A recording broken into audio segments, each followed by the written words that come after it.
All right, go ahead. I'm opposed to our wasting our military in the Middle East on behalf of Zionist Israel. Thank you. Okay. All right, well, let me just tell you that Israel is a very, very important ally of the United States, and we are going to protect them 100%. 100%. They've been our most reliable. It's our true friend over there, and we're going to protect Israel 100%. My name is Donald Trump, and I'm a big fan of Israel. And frankly, a strong prime minister is a strong Israel. And you truly have a great prime minister. In Benjamin Netanyahu, there's nobody like him. He's a winner. He's highly respected. He's highly thought of by all. And people really do have great, great respect for what's happened in Israel. So vote for Benjamin. Terrific guy, terrific leader, great for Israel. I love Israel and honor and respect the Jewish faith and tradition.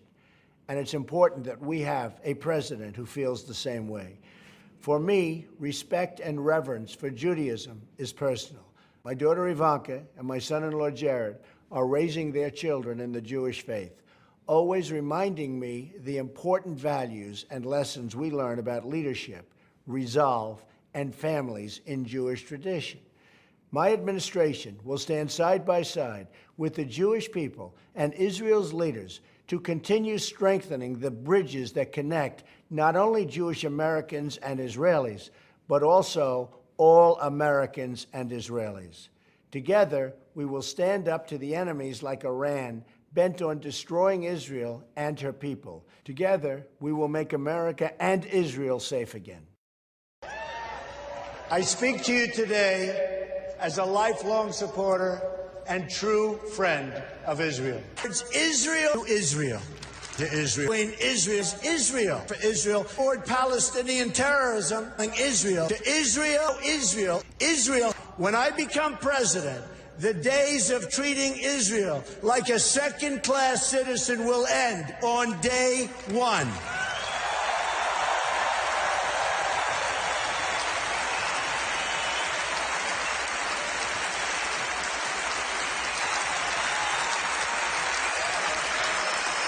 Thank you. Thank you.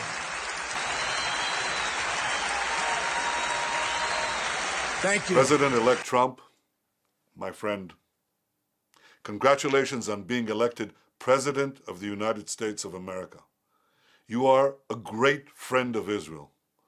Over the years, you've expressed your support consistently, and I deeply appreciate it.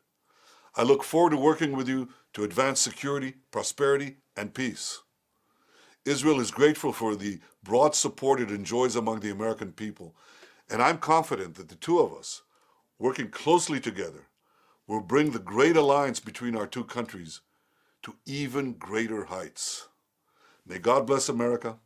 May God bless Israel. May God bless our enduring alliance.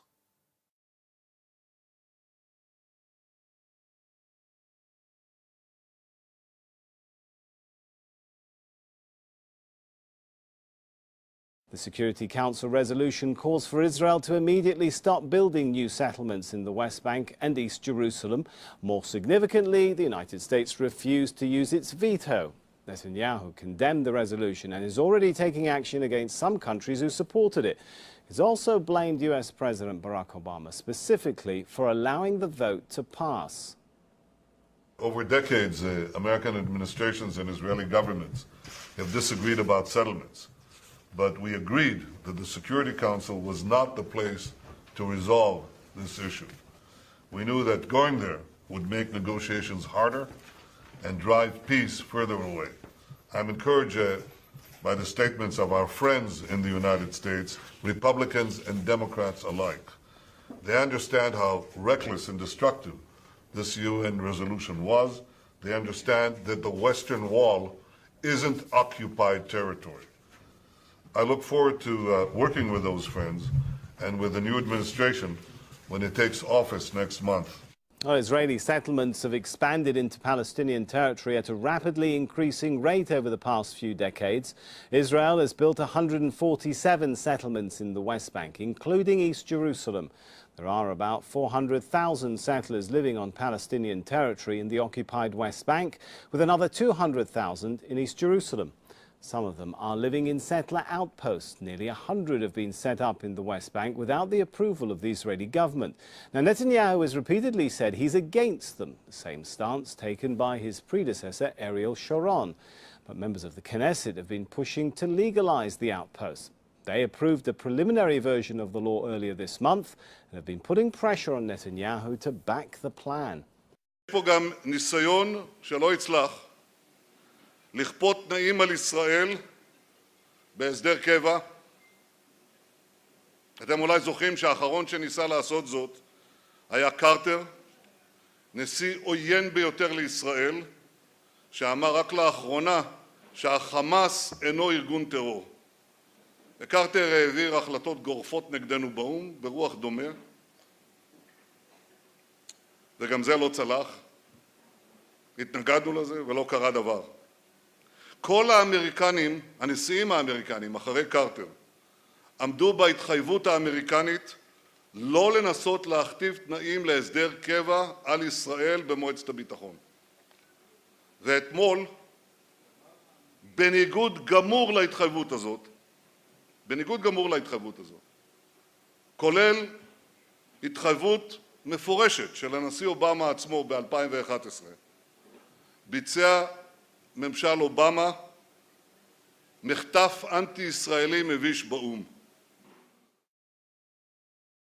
Israel looks forward to working with President-elect Trump and with the American Congress, Democrats and Republicans alike, to mitigate the damage that this resolution has done and ultimately to repeal it. Israel hopes that the outgoing Obama administration will prevent any more damage being done to Israel at the UN in its waning days.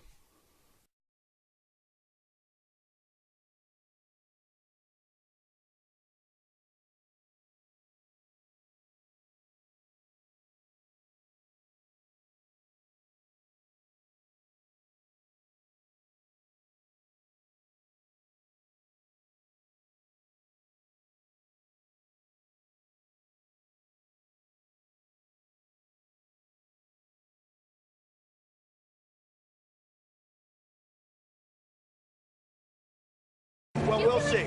We'll see. Do you feel like President Obama has been trying to undermine you at all in some of the last-minute actions he's taken? Well, I spoke to him yesterday. He's been very nice on the phone. We have a very good relationship. Look, we have to protect Israel. Israel, to me, is very, very important. We have to protect Israel. And I disagree with what he's done on Israel. I listened to Secretary Kerry's speech. I think it's very unfair to Israel what happened. I'm very, very strong on Israel.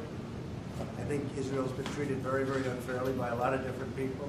You look at resolutions in the United Nations, you take a look at what's happened.